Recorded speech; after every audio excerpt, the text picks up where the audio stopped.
ഇതാ ഗോതമ്പ് ദോശ ഒരു പ്രാവശ്യമെങ്കിലും ഇതുപോലെ ഒന്ന് ചെയ്ത് നോക്കിക്കോളൂ. ഈ ദോശ ഇഷ്ടമല്ലെന്ന് ആരും പറയില്ല. ഇതാ ഒട്ടും ഒട്ടലില്ലാതെ തന്നെ എത്രയും കനം കുറച്ച് എടുക്കാവുന്നു. ഇതാ അത്രയും തിന്നായിട്ട് തന്നെ ഈ ഒരളവിലൊക്കെ വെള്ളം ഒഴിച്ചാൽ മതിയാകും. അപ്പോൾ ഗോതമ്പ് പൊടിയിൽ കുറച്ച് ഐറ്റംസൊക്കെ ചേർത്ത് നല്ല ടേസ്റ്റി ആയിട്ട് എടുക്കുന്ന ഒരു ദോശയാണ്. ഇതിൻ്റെ കൂടെ കറിയുടെ ഒന്നും ആവശ്യമില്ല. ആ ദോശ തന്നെ കഴിക്കാൻ നല്ല ടേസ്റ്റുമാണ്. എങ്ങനെയാണ് ചെയ്തെടുക്കുന്നതെന്ന് നോക്കാം. ഇതാ ഒരു ബൗൾ എടുത്ത് വെച്ചിട്ടുണ്ട്. 1 കപ്പ് ഗോതമ്പ് പൊടിയാണ് ചേർക്കുന്നത്. ഇത് വെച്ച് ഒരു 4 ദോശയോളം മീഡിയം സൈസിൽ ഉണ്ടാക്കാവുന്നതാണ്. ഇനി ഇതിലല്പം ഉപ്പ് ചേർക്കാം. പോരെന്നുണ്ടെങ്കിൽ പിന്നീട് ചേർക്കാവുന്നതാണ്. ഇനി ആ പൊടിയിൽ കുറച്ച് ഐറ്റംസ് കൂടെ ചേർക്കാനുണ്ട്. ഒരു സവാള എടുത്തിട്ടുണ്ട്, ഒരു ക്യാരറ്റിൻ്റെ പകുതി എടുത്തിട്ടുണ്ട്, ഒരു ചെറിയൊരു കഷ്ണം ഇഞ്ചി, ഒരു പച്ചമുളകാണ് എടുത്തിട്ടുള്ളത്. അപ്പം ഞാനിതൊരു ചോപ്പറിനകത്താണ് അരിഞ്ഞെടുക്കുന്നത്. അതായത് വളരെ ചെറുതായിട്ട് തന്നെ കൊത്തി അരിഞ്ഞെടുക്കണം. അപ്പോൾ ചോപ്പർ എടുക്കുകയാണെന്നുണ്ടെങ്കിൽ ബെസ്റ്റായിരിക്കും. പച്ചമുളക് നിങ്ങളുടെ എരിവിനനുസരിച്ച് ചേർക്കാവുന്നതാണ്. ഇനി കുറച്ചേറെ കറിവേപ്പിലയൂടെ അതിൻ്റെ കൂടെ ഇട്ടിട്ട് നന്നായിട്ട് ചോപ്പ് ചെയ്തെടുക്കാം. മല്ലിയില ഇഷ്ടമുള്ളവർക്ക് മല്ലിയിലയും ചേർക്കാവുന്നതാണ്. ഇപ്പോൾ കത്തി വെച്ച് അരിയുന്നെങ്കിൽ പോലും വളരെ ചെറുതായിട്ട് തന്നെ കൊത്തി അരിഞ്ഞ് വേണം എടുക്കാനായിട്ട്. ഇത് റെഡി ആയിട്ടുണ്ട്. ഇതിന് പൊടി ചേർക്കാം. സവാള കൂടുതലായിട്ട് ക്യാരറ്റ് കുറവായിട്ടും ചേർക്കണേ. സവാളയുടെ ടേസ്റ്റ് കുറച്ച് മുന്നേ നിൽക്കുന്ന രീതിയിൽ എടുക്കണം.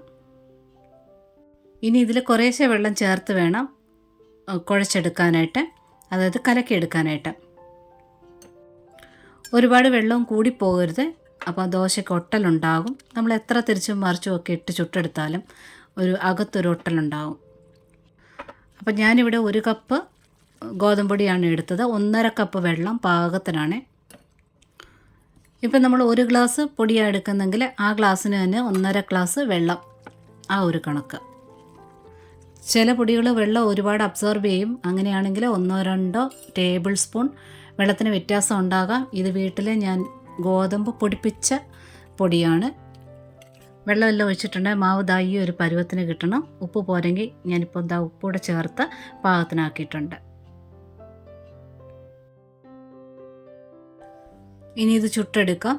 ദോശക്കല്ലോ നോൺ സ്റ്റിക്ക് പാത്രം ഏത് വേണേലും വയ്ക്കാം. ഇനി സാധാരണ ദോശ ചുടുന്ന പോലെ നല്ലോണം ഒന്ന് പരത്തിയെടുക്കണം. എത്രയും കനം കുറച്ച് പരത്താവുന്നു അത്രയും പരത്തിയെടുക്കാനായിട്ട് പറ്റും ഈ മാവിൽ. അതുപോലെ തന്നെ ഡ്രൈ ആകുന്നതിന് തൊട്ട് മുമ്പായിട്ട് ഒരു സ്പാറ്റല വെച്ച് ഇങ്ങനെ ഒന്ന് പരത്തി കൊടുക്കാമെങ്കിൽ നല്ല ഈവനാകും. അത് പെട്ടെന്ന് ചെയ്യണം. ഡ്രൈ ആകുന്നതിന് മുമ്പേ എത്രയും കനം കുറച്ചെടുക്കാൻ പറ്റുമോ അത്രയും കനം കുറച്ച് ഈ സ്പാറ്റല വെച്ച് ചെയ്തെടുക്കാനായിട്ട് പറ്റും. സ്പാറ്റല നല്ല യൂസാണ്. സാധാരണ നമ്മുടെ ദോശ ഉണ്ടാക്കുമ്പോൾ ഇതുപോലെ തന്നെ ചെയ്യാനായിട്ട് പറ്റും. ഇനിയും ഡ്രൈ ആയതിന് ശേഷം മുകൾ ഭാഗം ഒന്ന് ഡ്രൈ ആയതിന് ശേഷം നെയ്യോ എണ്ണയോ വേണ്ടാന്നുണ്ടെങ്കിൽ അതും സ്കിപ്പ് ചെയ്യാവുന്നതാണ്.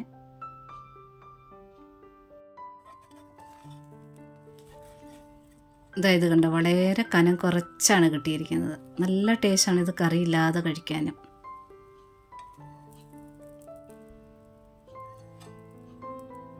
ഇനി ഒന്ന് മറിച്ചിട്ട് കൊടുക്കാം.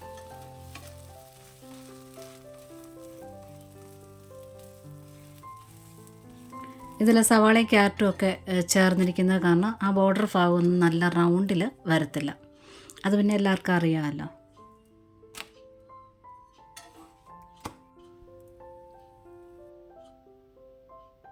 ഇത് ഒരുപാടൊന്നും തിരിച്ചും മറിച്ചും ഒന്നും ഇടേണ്ട ആവശ്യമില്ല. നല്ല ഡ്രൈ ആയിട്ട് തന്നെ അകം കിട്ടിയിട്ടുണ്ട്. ഒട്ടും ഒട്ടലില്ലാതെ തന്നെ നല്ല കനം കുറഞ്ഞ് തന്നെ നമുക്ക് ചുട്ടെടുക്കാൻ പറ്റിയിട്ടുണ്ട്. ഇതിൻ്റെ കൂടെ കഴിക്കാനായിട്ട് വളരെ നല്ലൊരു കോമ്പിനേഷനാണ് ഈ ഒരു റെസ്റ്റോറൻറ്റ് സ്റ്റൈലിലുള്ള വെള്ള ചട്നി.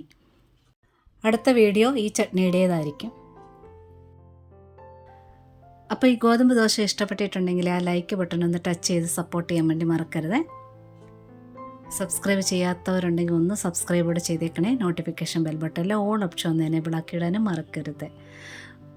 ഒരുപാട് സ്നേഹത്തോടെ താങ്ക്സ് ഫോർ വാച്ചിങ്.